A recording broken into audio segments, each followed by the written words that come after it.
Hi, and welcome to The Curling Show, the podcast that brings you interviews with the sport's top athletes and the people who shape the game.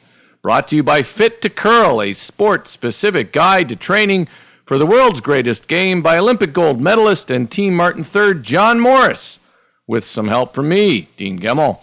The start of the season reminds most curlers that our sport can be hard on the body. If you're feeling the effects of curling, Fit to Curl has curling-specific fitness programs that will help you make more shots, sweep more effectively, and yes, feel better on the ice. To get your copy of Fit to Curl, visit fittocurl.com or ask for it at your favorite curling pro shop. The skip of the team that enters the season at number 9 on the Order of Merit, Stefanie Lawton, welcome to the Curling Show. Thank you very much for having me.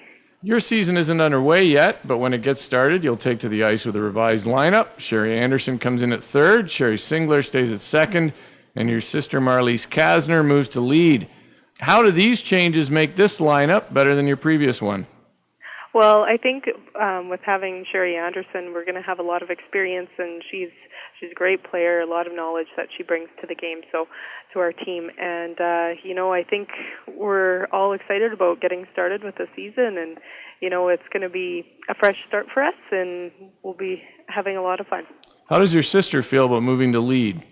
Oh, she's fine with that. She's excited about the curling season and really getting going with it. So, yeah, no, there's no problems there at all.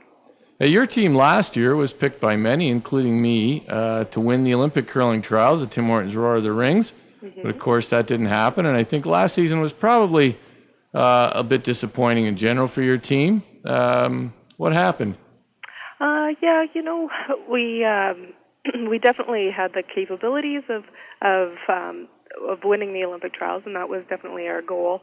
But you have to you have to peak at that time, and it just seemed when we were at the trials, one of us would have a good game, and then the others wouldn't, and we never all got firing on all cylinders there at the same time, and so that really played a part on it. We were close, but we just never really got going with it, and you need to have everybody playing well in order to win something that big. So, it's just the way that it goes. That's how curling goes. That's how sports are. So, we just keep plugging away, and we keep working at it and try to improve and, learn something from that and take that away for the next year.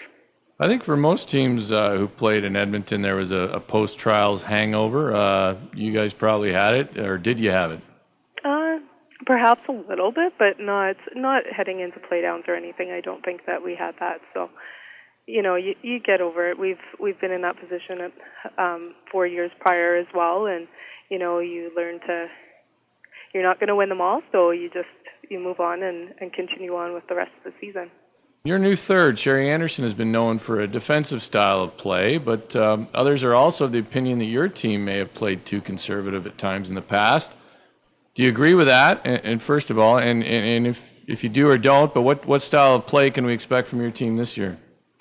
Well, I guess each to own their own opinion.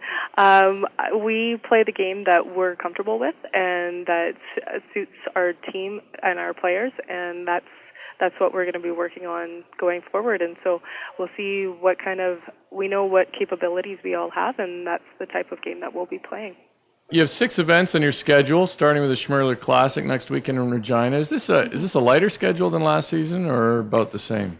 Well, we thought we were going to have a slightly lighter schedule, but it didn't turn out that way. We still have 6 fields before Christmas, and it's pretty much the same as what we normally go to.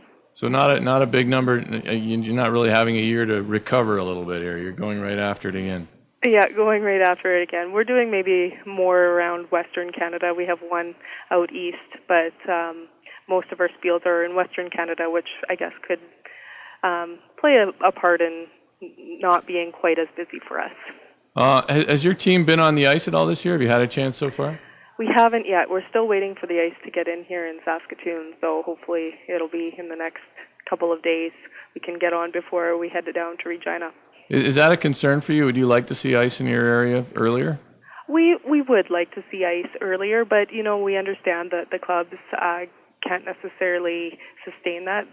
There isn't the I guess, the demand for ice earlier than what they usually get it. So we understand that, and we do have the ability to travel to Edmonton if we need be as well.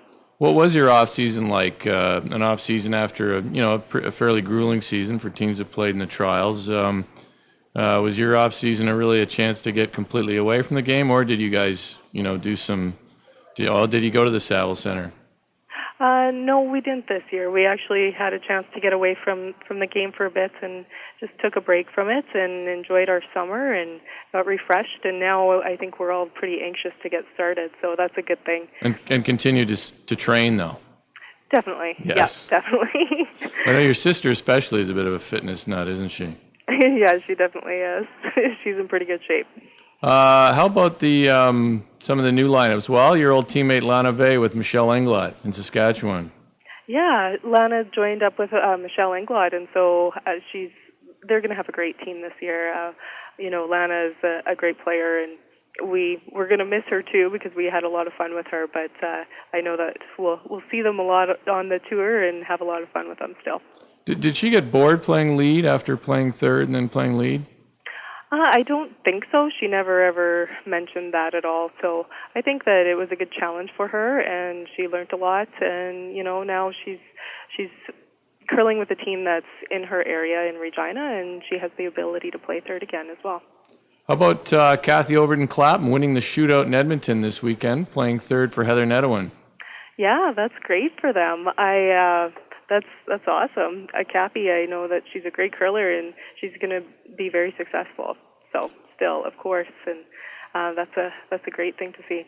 Now your team changes didn't get as much publicity as the Team Jones changes did. What was your take on all that? It doesn't matter to me, I guess. With Jones's switch there, it was a little bit of a shock for a lot of people. And were you shocked by it? I wasn't expecting that at all, actually. So when I heard the news, I was a little bit surprised by that for sure. Yeah, I actually wasn't shocked. I figured there'd be some change there, but I was actually more shocked. Only it wasn't like everybody went in different directions, to be honest. Oh, okay, yeah. But anyways, I mean, I guess they still have other things to play for, but I sort of had a sense that maybe something had to change there. Right, yeah. All right, Stefanie, we finished with a run back. I gave you a topic, and you give me your thoughts in 1 to 3 words. Okay. The quarterfinal game between Pat Simmons and his old teammates Jeff Sharp and Chris Heichert this past weekend in Edmonton. Sorry, I have no comment on that. No comment? Or did you just not even know about it? No, honestly, I haven't. I've been out of the loop here, so. That's what I love. I talk to competitive curlers. They don't even know what's going on in other events. Yeah. The end of timeouts in the New World Curling Federation rules. Oh, that's going to be an interesting topic. Yep. They have this rule that a coach can come out, but the time doesn't stop. Do you see yourself having a coach come out, even in that situation, or are you just going to press on? If we need one to come out, then we'll definitely try to have that, but we'll signal the coach to come out if we want them. But mainly we wouldn't have it.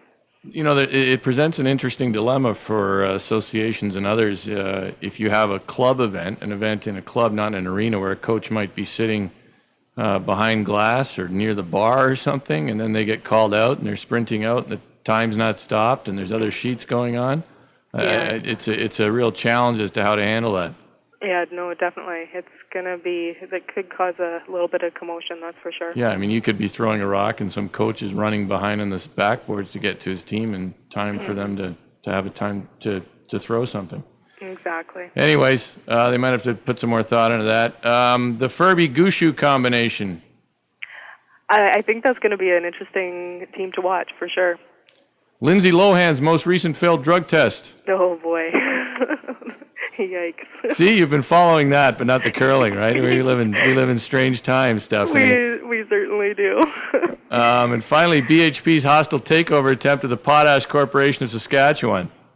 Oh, goodness. I don't know if that's going to actually, happen there or not. Somebody, I guess. It's either with China or with BHP, I guess, right? Yeah, exactly. There you go. All right, Stefanie, I give everybody a chance to name their sponsors, so let me know who's behind your team this year.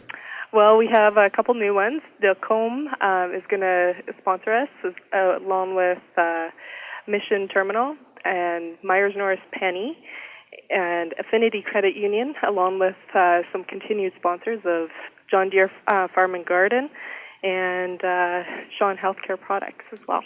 Nice. What is that? What's the first company? Delcombe? Delcombe. What do they do? It's agriculture company. They're part of Monsanto. Oh, good. All right. Well, good for you. Good for them. Yeah. And, good luck this season. It's always interesting to see new lineups. Yeah, no, definitely. That's Stefanie Lawton on a day when the curling show is Saskatchewan green.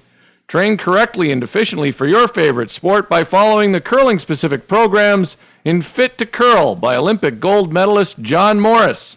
Available at fittocurl.com and at Better Curling Pro Shops. And before you go to the gym, visit the iTunes Music Store so you can work out too. Black Pudding.